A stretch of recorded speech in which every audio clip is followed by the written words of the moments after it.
ಕನ್ನಡಿಗ auto ಚಾಲಕನಿಗೆ ಚಪ್ಪಲಿಯಲ್ಲಿ ಹೊಡೆದಿದ್ದ ಪ್ರಕರಣಕ್ಕೆ ಸಂಬಂಧಪಟ್ಟಂತೆ ಕಾಲು ಮುಟ್ಟಿ ಕ್ಷಮೆಯನ್ನ ಕೇಳಿದ್ದಾಳೆ ಉತ್ತರ ಭಾರತದ ಮಹಿಳೆ. ನ್ಯೂಸ್ ಫಸ್ಟ್ ವರದಿ ಬೆನ್ನಲ್ಲೇ ಚಾಲಕನಿಗೆ ಕನ್ನಡಿಗರು ಬೆಂಬಲವನ್ನ ವ್ಯಕ್ತಪಡಿಸಿದರು.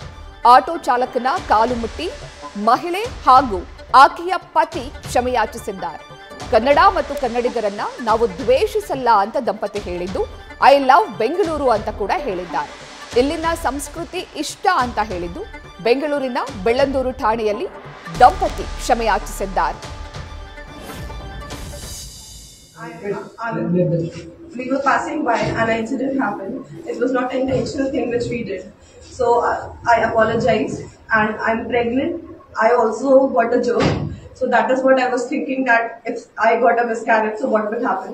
So there's no hatred for the Kannadigas people or the Kannada language or anything. We love Bangalore. We love the culture. We love the people. I apologize. Since 3 years. And we apologize. 3 साल से रह रहे हैं, हम लोग को बहुत पसंद आता है. हम लोग अपने होम टाउन जाना नहीं पसंद करते. So there is nothing wrong. हम लोग को नहीं अच्छा लगता. Whatever has happened, हम लोग we apologize. We respect every drivers. Yeah. We respect every We respect Yeah. every So we auto respect driver, cab every auto driver drivers. or BMTC driver. Say you're like brother. Don't feel like that. हमारे यहाँ पहली चुनाव. No. You come. She is like your brother and your sister. Don't feel like that. We were passing by.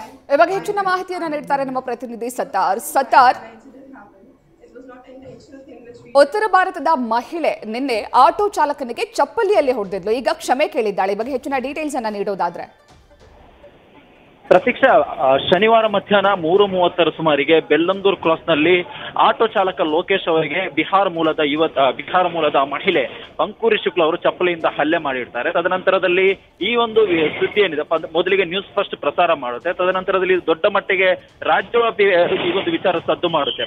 ಯಾವಾಗ ಈ ಒಂದು ವಿಚಾರ ಇಷ್ಟೊಂದು ಸದ್ದಾಯಿತು ಅವತ್ತೇ, ಅಂದ್ರೆ ಶನಿವಾರ ರಾತ್ರಿ ಬೆಳ್ಳಂದೂರು ಠಾಣೆಯಲ್ಲಿ ಒಂದು FIR ಕೂಡ ದಾಖಲಾಗುತ್ತೆ. ಪೊಲೀಸರು ತನಿಖೆಯನ್ನು ಕೂಡ ಆರಂಭಿಸ್ತಾರೆ. ಬಟ್ ಎಲ್ಲರೂ ಕೂಡ ಬೈಲೇಬಲ್ ಸೆಕ್ಷನ್ ಆಗಿರೋದ್ರಿಂದ ನಿನ್ನೆ ಆಕೆಯನ್ನು ಠಾಣೆಗೆ ಕರೆದು ವಿಚಾರಣೆ ಕೂಡ ಮಾಡಿರ್ತಾರೆ. ತದನಂತರದಲ್ಲಿ ನಾವು ಚಾರ್ಜ್ ಶೀಟ್ ಫೈಲ್ ಮಾಡಿ ಕೂಡ ಪೊಲೀಸರು ಮುಂದಾಗಿರುವಂತದ್ದು. ಈ ಎಲ್ಲ ಡೆವಲಪ್ಮೆಂಟ್ ಬೆನ್ನಲ್ಲೇ ನಿನ್ನೆ ರಾತ್ರಿ ಏಕಾಏಕಿ ಆಕೆ ಕ್ಷಮೆಯನ್ನು ಯಾಚಿಸ್ತಾರೆ. ದಂಪತಿ ಕ್ಷಮೆಯನ್ನು ಯಾಚಿಸ್ತಾರೆ. ಮೊನ್ನೆ ಹಿಂದಿಯಲ್ಲಿ ಮಾತನಾಡಿ ದರ್ಪದಂತಹ ದಂಪತಿ ಮೊನ್ನೆ ನಿನ್ನೆ ರಾತ್ರಿ ಕೈಕಾಲು ಅಂದ್ರೆ ಯಾರಿಗೆ ಹಲ್ಲೆ ಮಾಡಿದ್ರು ಅದೇ ವ್ಯಕ್ತಿಯ ಕಾಲಿಗೆ ನಮಸ್ಕರಿಸಿ ಕ್ಷಮೆಯನ್ನು ಯಾಚಿಸ್ತಾರೆ. ಜೊತೆಗೆ ಎಲ್ಲಾ ಕನ್ನಡಿಗರಿಗೂ ಕೂಡ ಕ್ಷಮೆಯನ್ನು ಯಾಚಿಸ್ತಾರೆ. ಬಟ್ ಈ ಒಂದು ಡೆವಲಪ್ಮೆಂಟ್ ಬೆನ್ನಲ್ಲಿ ಅವರಿಗೆ ಕೂಡ ಒಂದಿಷ್ಟು ಆತಂಕ ಎದುರಾಗಿತ್ತು. ಯಾಕಂದ್ರೆ ನಿನ್ನೆ ಆಕೆಯನ್ನು ಠಾಣೆ ಕರ್ಕೊಂಡ್ ಬರುವಂತಹ ಸಂದರ್ಭದಲ್ಲಿ ಕರವೇ ಕಾರ್ಯಕರ್ತರು ಆಕೆಗೆ ಹಲ್ಲೆ ಮಾಡಲು ಕೂಡ ಮುಂದಾಗಿದ್ರು. ಅದಾದ ನಂತರದಲ್ಲಿ ಆಕೆ ಸದ್ಯಕ್ಕೆ ಬೆಂಗಳೂರಿನಲ್ಲಿ ಕೆಲಸ ಕೂಡ ಮಾಡ್ತಿದ್ದಾರೆ. ಬೆಂಗಳೂರಿನ IT ಕಂಪನಿಯಲ್ಲಿ ಕೆಲಸ ಕೂಡ ಮಾಡ್ತಿದ್ಲು. ಇದರಿಂದ ಆಕೆ ಮತ್ತಷ್ಟು ಆತಂಕ ಕಾಡಿತ್ತು. ಯಾಕಂದ್ರೆ ಕನ್ನಡ ಪರ ಹೋರಾಟಗಾರರು ಆಕೆಯನ್ನು ರಾಜ್ಯದಿಂದಲೇ ಗಡಿಪಾರು ಮಾಡಬೇಕು, ಮತ್ತೆ ಯಾವುದೇ ಕಾರಣಕ್ಕೂ ಬೆಂಗಳೂರಿನಲ್ಲಿ ಆಕೆ ಕೆಲಸ ಮಾಡೋದು ಬಿಡಬಾರ್ದು, ಆಕೆ ಕೆಲಸ ಮಾಡುವಂತಹ IT ಕಂಪನಿಗಳು ಕೂಡ ಮುತ್ತಿಗೆ ಹಾಕಲು ಪ್ಲಾನ್ ಮಾಡ್ಕೊಂಡಿದ್ರು. ಈ ಎಲ್ಲ ವಿಚಾರವನ್ನು ಅರಿತಂತಹ ದಂಪತಿ ನಿನ್ನೆ ಕ್ಷಮೆ ಯಾಚಿಸಿರುವಂತದ್ದು. ಬಟ್ ಕ್ಷಮೆಯನ್ನು ಯಾಚಿಸಿದ್ರು ಕೂಡ ಕನ್ನಡ ಪರ ಹೋರಾಟಗಾರರು ಮತ್ತು ಆಟೋ ಚಾಲಕರು ತಮ್ಮ ಹೋರಾಟವನ್ನು ಯಾವುದೇ ಕಾರಣ ಕೂಡ ಕೈ ಬಿಡಲ್ಲ ಅನ್ನೋ ಹಠಕ್ಕೆ ಬಿದ್ದಿದ್ದಾರೆ. ಅಂದ ಪಟ್ಟು ಕೂಡ ಬಿಗಿಗೊಳಿಸಿದ್ದಾರೆ. ಇವತ್ತು ಫ್ರೀಡಂ ಪಾರ್ಕ್ ನಲ್ಲಿ ಕೂಡ ಇದೇ ವಿಚಾರವಾಗಿ ಆಟೋ ಚಾಲಕರು ಕೂಡ ಪ್ರತಿಭಟನೆ ಕೂಡ ಮಾಡಲಿದ್ದಾರೆ. Pratiksha, thank you Sattar ಡೀಟೇಲ್ಸ್ಗಾಗಿ.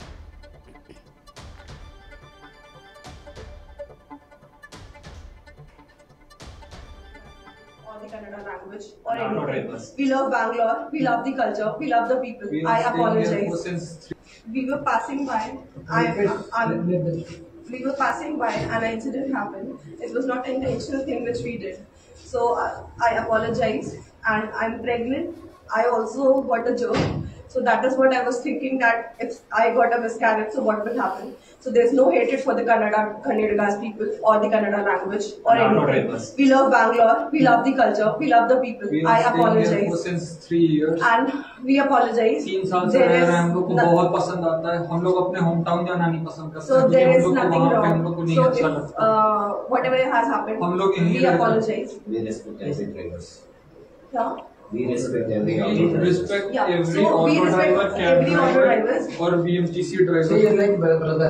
Don't feel like that. हमारे यहाँ पहली चुनाव. No. You come.